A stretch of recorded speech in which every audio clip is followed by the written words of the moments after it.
Our feature is Sally Love Saunders. I'm so glad to have her here. She's a longtime supporter of poetry, the arts, and bringing people to poetry in a wide variety of circumstances hospitals, businesses, help centers, and more. She is a widely published poet, lecturer, and workshop leader, and the author of 6 poetry books. She wrote her first poem at the age of 6 and has pursued that passion throughout her life. Sally joined Bobby Kennedy's Office of Equal Opportunity and lived on a migrant camp in King Ferry, New York, where, along with doing stoop labor, she taught migrant laborers how to read and write. The migrants went on to write poems that were published in the local newspaper. It's a wonderful, wonderful story. Sally has spoken at conferences, familiarizing healthcare professionals with her unique approach to enabling patients to get in touch with poetry writing. She lectured on the healing power of poetry at the University of California Medical Center in San Francisco. In the course of her career, she has received numerous city, state, and private grants for the poetry therapy in libraries, schools, and state institutions, including the Institute at the Pennsylvania Hospital.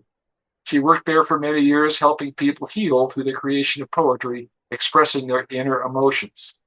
She's developed fun techniques to help individuals to get in touch with their own unique creativity. Has always been interested in working with children and was a Johnny Appleseed poet, getting them to think of poetry while playing games and moving around the country to inspire their creativity.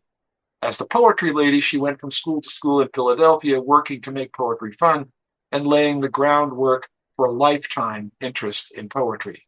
A wonderful, wonderful career. Oh, I just want to thank you for the healing of your poetry and your presence. I came here tonight very wounded, like a wounded child. And it's like a little child with its arms around the mother, and the mother going, you know, it's okay. There's still a world. There's still good people. It'll be okay. And so thank you for helping me to stop crying. I went to Iceland and I wrote a lot of poems. And I want to tell you, Iceland is run by women. The women runs the government. And it's a very relaxed place. They don't have any of these stupid people are just relaxed and respected. They don't have any of this gay adversity or nothing like that. It's just very, very, very civilized and relaxed. Oh, I mean, you could just feel it the minute you get there.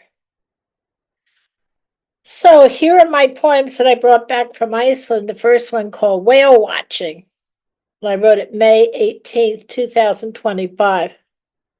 Just bobbling along, waves bounce on me, their knees, and recite children's rhymes, which I enjoy.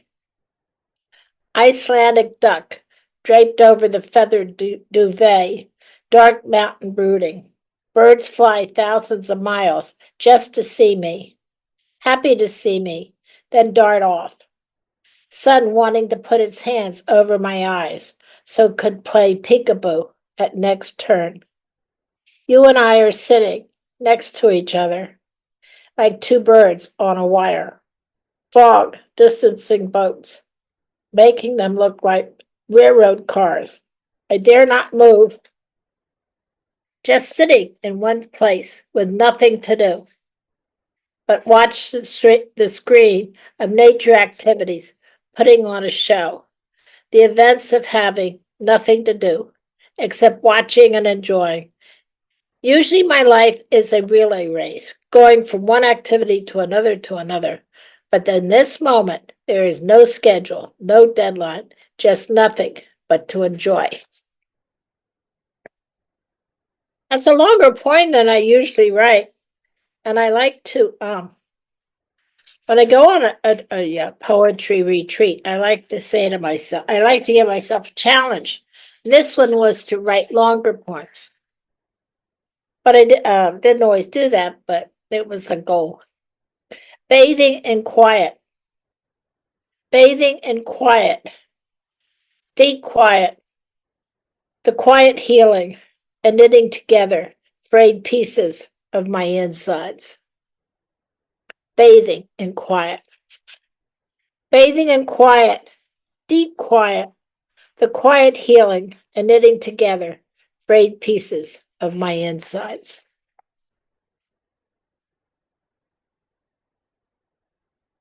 Breathing deep. Breathing deep, lungs being part of cloud. Clouds a duvet, cooling beautifully. So at home with nothingness of Iceland. Can hear volcanoes stretching and yawning. Water with soft shoes come to me, and I go to it. Union of wilderness and too busy me.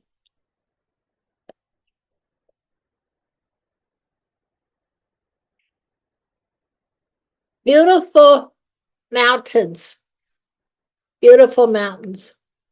Beautiful mountains, or is it rolled up clouds waiting for me to write about their magic beauty? Beautiful mountains appearing to me so still, but I hear moaning, a volcano causing indigestion in the belly of the mountain, inviting you to stop and listen calmly to the grumbling of volcanoes getting ready to vomit. And they can really vomit when they want to vomit, those volcanoes. Fresh air. Generosity of delicious fresh air, seducing my lungs to breathe deeper and stronger. My lungs breathing deep of the delicious wine of the very fresh air. Sun's rays licking my face for hours.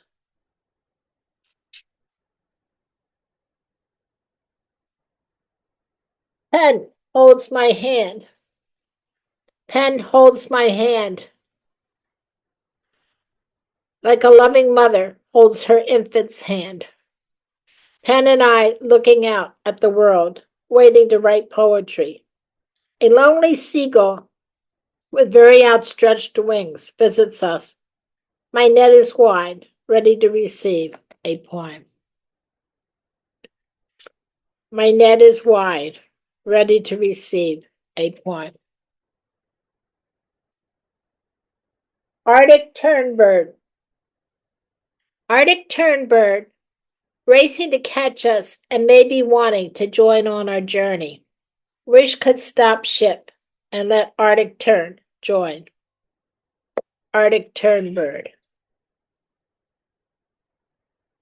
Symphony of quiet.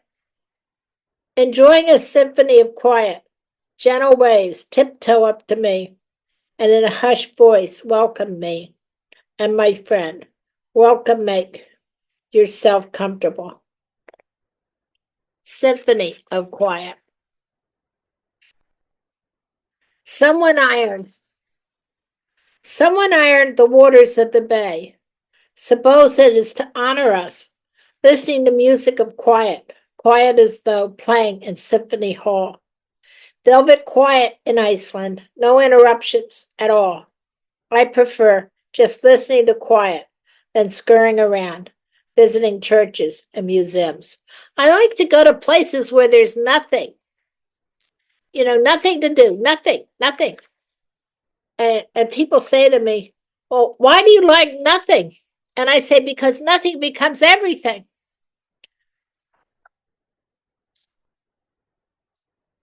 Nothing becomes everything. That's why I like nothing. I have written over and over about pleasure of doing nothing. But now I'm puzzled with joy I feel. Quickly get ready for scheduled boat ride. I found that when I was doing nothing, if I changed to do something, it was really delicious because it was such a change. Instead of just a heavy diet of do. Rain. Rain playing its piano keys and mostly hitting the same notes over and over. Rain massages my healing. Rain.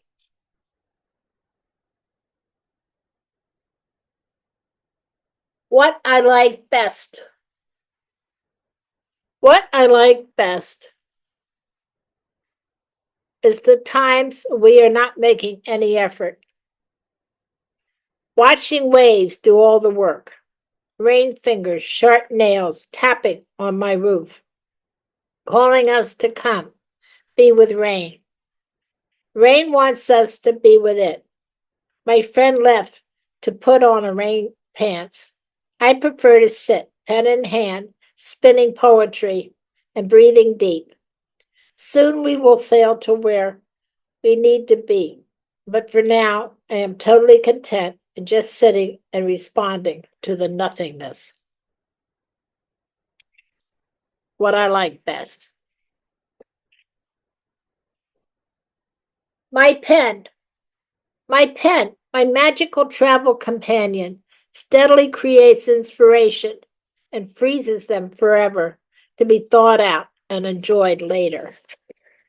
My pen. Let me read this one again. My pen, my magical travel companion, steadily creates inspiration and freezes them forever to be thought out and enjoyed later.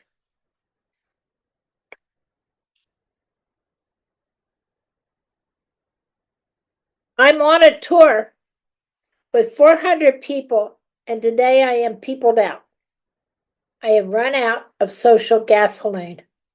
My tank has become dry, bone dry. I have revisited places wanting to see, and now it is time to fold up my wings and stop.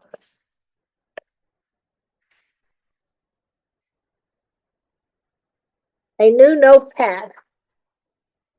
A new notepad jumpstarts my writing, so I take plenty of new pads with me and extravagantly use them one by one.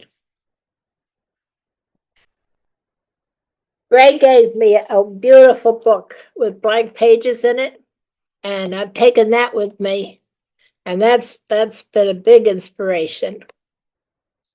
Mountains in Iceland. Mountains in Iceland were expressive looking clouds as if they are white ermine furs. Mountains in Iceland. Grit for poetry writing. Grit for poetry writing in Iceland is all around. I try with my meager pen to capture it.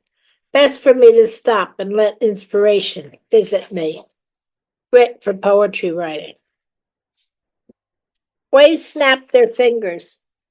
Waves snap their fingers, and Arctic terns pop out to greet us and show the way to the harbor.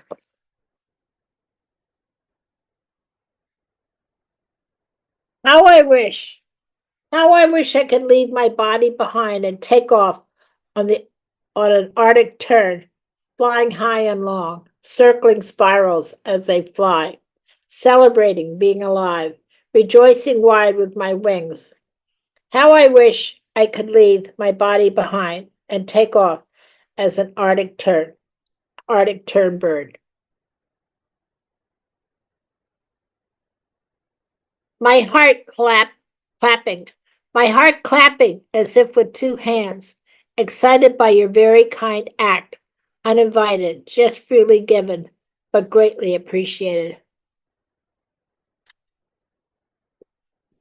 Waves cleaning, waves cleaning, the ocean wrinkles. It's like a janitor's broom over and over. The sweeping brooms, patiently sweeping wrinkles off the waves coming in. Clouds, ballet dancers, sailboats with puffy sails ice skating across the sky. My heart joins them and sails. Now, I'd like to read you some poems. These are my very, very latest poems. I do a program every month for Front Porch, and I read my own latest poems. And Greg Pond does it with the same network on Wednesdays. He reads everybody in the world's poems. He has a real cornucopia of poetry. I just focus on my own poems. Bodies of water. Oh, and let me tell you, this group here for July. I went back through old poems I wrote when I was a kid. I was a very busy poet when I was a kid. I had that Remington typewriter. Remember, you type like this. I had all these notebooks of poems, which I never showed anybody. And then lately, I've been going through and typing them up and sending them around like to X. And a lot of them are topics that I wrote when I was like my 19, 20, 21, all about love, being in love, being out of love, wanting love, not wanting love. And these kids today, how many years later, like them. So this I wrote, Bodies of Water, April 1st, 1962. Clouds are bodies of water.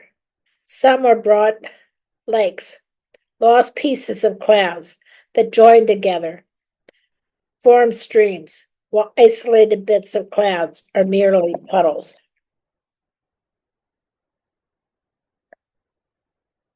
Clouds, oh, Chicago. I went to school in Chicago and in 1964. And it was Chicago is a massive metallic monster walking hard and fast with a pointed tail arched high, forming skyscrapers. He crashes flowers and earth.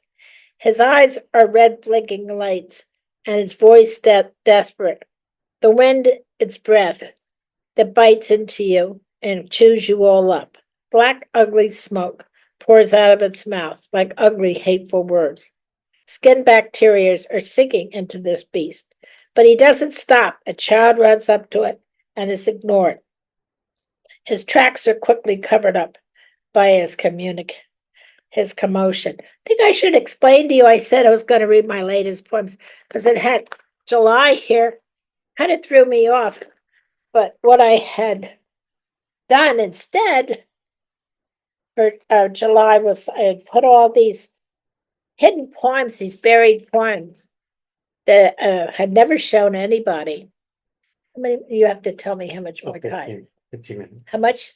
15 minutes. What, more? Oh, you got 4.5 You minutes. have to tell me what? 4.5 minutes. Hope and electric. Hope is electric, more leaving me than staying. Please tell me, okay? The train ride. You build a track of ambition, then drive the train down it. So many stops. Where is Terminal B? 1960, I was 20. The city. The squeak of the subway handles puddles which the breezes bother. Pigeons and pedestrians together, nervous squirrels, so much to see and learn, but several blades of grass cannot be stretched into a field.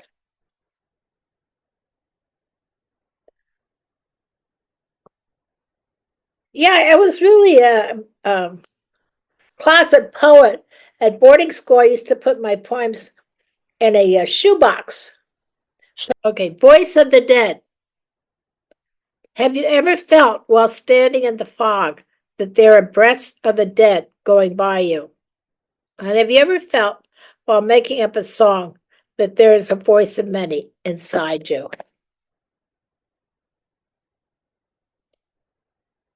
Voice of the Dead. Leaves. Those busy little leaves pestering the wind. Such little leaves dragging their shadows like ragged dolls. By the way, if any of you want one of those old Remington typewriters, they're for sale out at Gabriel's, out on Geary and 20-something. I was so happy to see them. The therapist, in winter, the ground is paralyzed until the sun massages it with rhythm and warmth. The therapist, how many more minutes? 2. Oh, 2 minutes. A moment in time. A host of blossoms fell, or the cherry tree sneezed.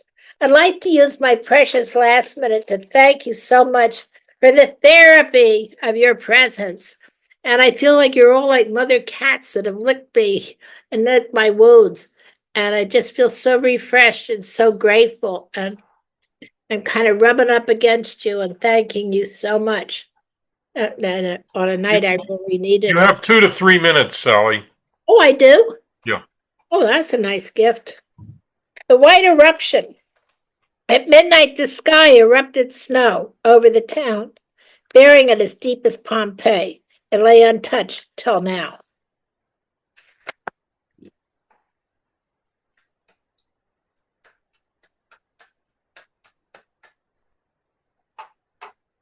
And then another thing I did at boarding school is when there was a full moon, I would sneak out of bed and sit on the side where the moon was coming in and write my poetry by the light of the moon. What the heck is this?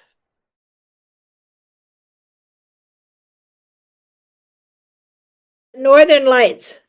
While the earth is swollen with snow, feathers of light make glass on icy fields, lovelier than a spring day.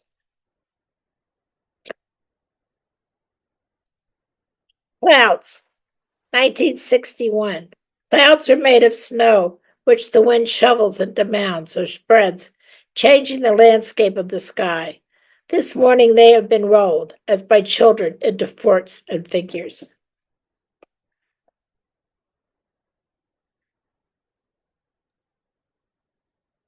Disillusioned. I thought I could jump into the petals of an apple tree, but found they were light as air. Once I thought all leaves were lovely and never saw the scars. Today she offered a helping hand to hope that it would be filled with praise. One more, Sally. First love, 1961, January 4th. While loving my first love, I was a child running down a hill, bursting with eagerness. My body open to the wind, the muscles of my soul stretching, encompassing vast spaces. I handle the image of you in my heart. Thank you all so much. And special thanks to you, Dan, the father of all this. You have You unmute, ladies and gentlemen. Give her a little bit of a round. Just Great reading, Sally. Hey, Just like always. Sally. thank you to you. Thank you to you. thank you, thank you, thank you. Thank you to you. I mean, I gotta say, wow, what an evening. I say that often because it's true. It is so true.